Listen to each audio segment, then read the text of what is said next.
দর্শক, কক্সবাজারের কোটা আন্দোলনের পর যে পরিস্থিতি সৃষ্টি হয়েছে, নানান সরকারি অফিস থেকে শুরু করে যে সরকারি স্থাপনাগুলো ভাঙচুর করা হয়েছে, সেই ভাঙচুর করার যে নিরাপত্তা রক্ষা করার জন্য এখন কক্সবাজারের আনসার ব্যাটালিয়নকে দায়িত্ব দেওয়া হয়েছে। আজকে সকাল থেকে আমরা কক্সবাজার সদর থানা থেকে সরাসরি যুক্ত হয়েছি এবং আমরা যদি দেখাতে চাই তাহলে কক্সবাজার সদর থানার যে দায়িত্বে আছেন আনসার ব্যাটালিয়নরা, তারা সকাল থেকেই একেবারে এখানে দায়িত্ব পালন করছে যাতে কোনো ধরনের সহিংসতা বা আবার কোনো ধরনের আক্রমণ বা ভাঙচুর যাতে না হয়, সেই দায়িত্ব তারা পালন করছে। আমরা দেখতে পাচ্ছি কক্সবাজারের আনসার ব্যাটালিয়নরা এখানে দায়িত্ব পালন করছেন। একটু আগেই তাদের ঊর্ধ্বতন কর্মকর্তা এখানে এসেছিলেন, তারা এসে পরিদর্শন করেছেন। পরিদর্শন করে তারা বলেছেন যে কি সর্বত্র এই নিরাপত্তার ক্ষেত্রে তারা এগিয়ে আছেন এবং যে কোনো প্রকারের সহিংসতা রক্ষা করার জন্য তারা কিন্তু কক্সবাজার সদর থানায় ইতিমধ্যে অবস্থান করছেন। আমরা যদি একটু দেখাতে চাই তাহলে কক্সবাজারের যেদিন এই ভাঙচুর হয়েছে কিন্তু প্রচুর পরিমাণের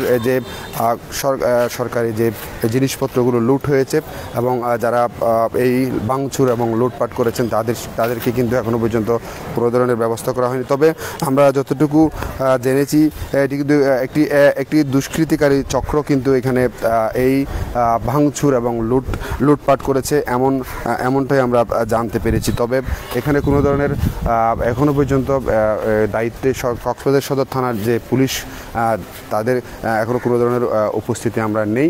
তবে যে পরিমাণের ভাঙচুর হয়েছে এবং আমরা যদি দেখাতে চাই কক্সবাজার সদর থানার যে অফিস রয়েছে সেগুলো কিন্তু ভাঙচুর হয়েছে এবং যে প্রয়োজনীয় কাগজপত্র এবং যে গাড়ি এবং তাদের যে সদর থানার যে মালামালগুলো রয়েছে সেগুলো কিন্তু লুটপাট হয়েছে। আমরা একটু ভেতরে গিয়ে দেখানোর চেষ্টা করছি। এখানে যে কক্সবাজার সদর থানার যে অফিসার ইনচার্জের যে কক্ষ রয়েছে সেটিও কিন্তু একেবারে ভাঙচুর করা হয়েছে। তাদের এখানে কোনো ধরনের যে প্রচুর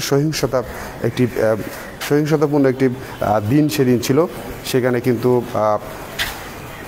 একদল দুষ্কৃতিকারী কিন্তু তাদের যে একটি নির্দিষ্ট উদ্দেশ্য ছিল যে লুটপাট করা হবে এবং ভাঙচুর করা হবে, সেই উদ্দেশ্য প্রণোদিতভাবে তারা কিন্তু এখানে কক্সবাজার সদর থানায় ঢুকে এখানে যে পরিমাণের আমরা এই কক্সবাজার সদর থানায় যে পরিমাণের গাড়িগুলো মোটরসাইকেলগুলো ঠিক এই জায়গায় ছিল, এইখান থেকে মূলত তারা মোটরসাইকেল যে নানান ধরনের মালামাল কিন্তু এখান থেকে লুট করা হয়েছে এমন তথ্য আমরা পেয়েছি। আমরা যুক্ত হয়েছি কক্সবাজার সদর থানা থেকে। এখানে কিন্তু আমরা যতটুকু দেখেছি সব কিছু ভাঙচুর এবং অবশিষ্ট যে ওগুলো রয়েছে সেগুলো আমরা দেখতে পাচ্ছি। আমরা কক্সবাজার সদর থানায় অবস্থান করছি এবং সরাসরি এখানে দেখানোর চেষ্টা করছি যে ছাত্র আন্দোলনকারীর যারা যেভাবে নিরাপত্তা দিয়েছে এবং নিরাপত্তা যারা দিয়েছেন এবং সদর থানায় যে ভাঙচুর হওয়ার একটি সম্ভাবনা ছিল, আরও একটু যে অনিরাপদ তারা ভুগ করছিল, সেই অনিরাপত্তা থেকে রক্ষা করার জন্য মূলত যারা ছাত্র আন্দোলনের সাথে সম্পৃক্ত আছে তারা কিন্তু রক্ষা করেছেন এবং নিরাপত্তা দিয়েছেন। নিরাপত্তা দেওয়ার পর থেকে কিন্তু যে ভাঙচুর এবং যে সহিংসতা সেটি কমে গিয়েছে এবং কোনো ধরনের এখনও পর্যন্ত আর কোনো সহিংসতা দেখা যায়নি। তবে পুলিশের যে কার্যক্রম যে ছিল সেটি কিন্তু এখনও পর্যন্ত বন্ধ রয়েছে অনির্দিষ্টকালের জন্য। যতদিন পর্যন্ত এই পুলিশের যে কার্যক্রম বন্ধ থাকবে ততদিন পর্যন্ত কক্সবাজারের আনসার ব্যাটালিয়নরা কিন্তু এই দায়িত্ব পালন করবে এমনটাই তথ্য আমরা পেয়েছি। ছাত্র আন্দোলনকারীদের মতো কিন্তু কক্সবাজারে তারা এখনও পর্যন্ত নিরলস সকাল থেকে এখানে দায়িত্ব পালন করছেন। অন্যদিকে যারা ছাত্র আন্দোলনকারী যারা সমন্বয়করা রয়েছেন তারাও কিন্তু কক্সবাজার শহরের দায়িত্ব নিয়েছেন। তারাও কিন্তু ট্রাফিকের দায়িত্ব পালন করছেন।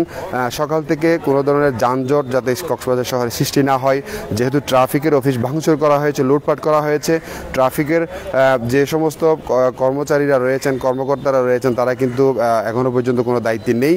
ফলে কক্সবাজার শহরের যে যানজটপূর্ণ সড়কগুলো রয়েছে সেখানে যাতে কোনো ধরনের ভোগান্তি সৃষ্টি না হয়, যানজট সৃষ্টি না হয়, সেজন্য কিন্তু তারা একেবারে সকাল থেকে কক্সবাজারের বিভিন্ন গুরুত্বপূর্ণ পয়েন্টগুলোতে তারা নিরলস দায়িত্ব পালন করছেন। তারা জানাচ্ছেন যে যতদিন পর্যন্ত ট্রাফিকের তারা সক্রিয় হয়ে উঠবে না, যতদিন পর্যন্ত ট্রাফিকের তারা দায়িত্বে আসবে না, ততদিন পর্যন্ত ছাত্ররা এভাবেই দায়িত্ব পালন করবেন। তবে শুধু কক্সবাজার সদর থানা নয়, কক্সবাজারের পুলিশ সুপারের কার্যালয় থেকে শুরু করে কক্সবাজার পৌরসভা এবং কক্সবাজারের ডিসির কার্যালয় প্রত্যেকটি জায়গায় কিন্তু এই ছাত্ররা তারা নিরলসভাবে পাহারা দিচ্ছেন যাতে কোনো ধরনের সহিংসতা লুটপাট না হয়। আরেকটি তথ্য জানিয়ে দিই, সেটি হচ্ছে কক্সবাজারের হোটেল জোনগুলোতে যে লুটতরাজ এবং যে লুটপাটের বিষয় আমরা জেনেছি, সেই লুটপাটের বিষয়ে কিন্তু আজকে বিকেলে কিন্তু তারা একটি কর্মসূচি দিয়েছে। তারা কক্সবাজার শহরের বিভিন্ন গুরুত্বপূর্ণ পয়েন্টগুলোতে তারা একটি গুরুত্বপূর্ণ সমাবেশ করবে যাতে এই লুটপাট থেকে তারা যাতে রক্ষা পায়। কক্সবাজারের হোটেল মালিকগুলো এবং হোটেল মালিক থেকে শুরু করে যারা পর্যটন ব্যবসায়ীরা রয়েছেন তারা যাতে নিরাপদভাবে আবারও আগের পরিবেশে ফিরে আসতে পারে, সেই জন্য তারা কিন্তু এই সমাবেশটি পালন করবে, এমনটাই তথ্য আমাদেরকে দিয়েছে। দর্শক, যুক্ত হয়েছিলাম কক্সবাজার সদর থানা থেকে, জানানোর চেষ্টা করেছিলাম যে এখানে সদর থানায় যে পুলিশের অনুপস্থিতিতে আনসার ব্যাটালিয়ন যে দায়িত্ব পালন করছেন, সেই দায়িত্ব তারা যতদিন পর্যন্ত স্বাভাবিক হবে না পরিস্থিতি, ততদিন পর্যন্ত এই দায়িত্ব পালন করবে। এতক্ষণ আমাদের সাথে থাকার জন্য ধন্যবাদ। রাহুল।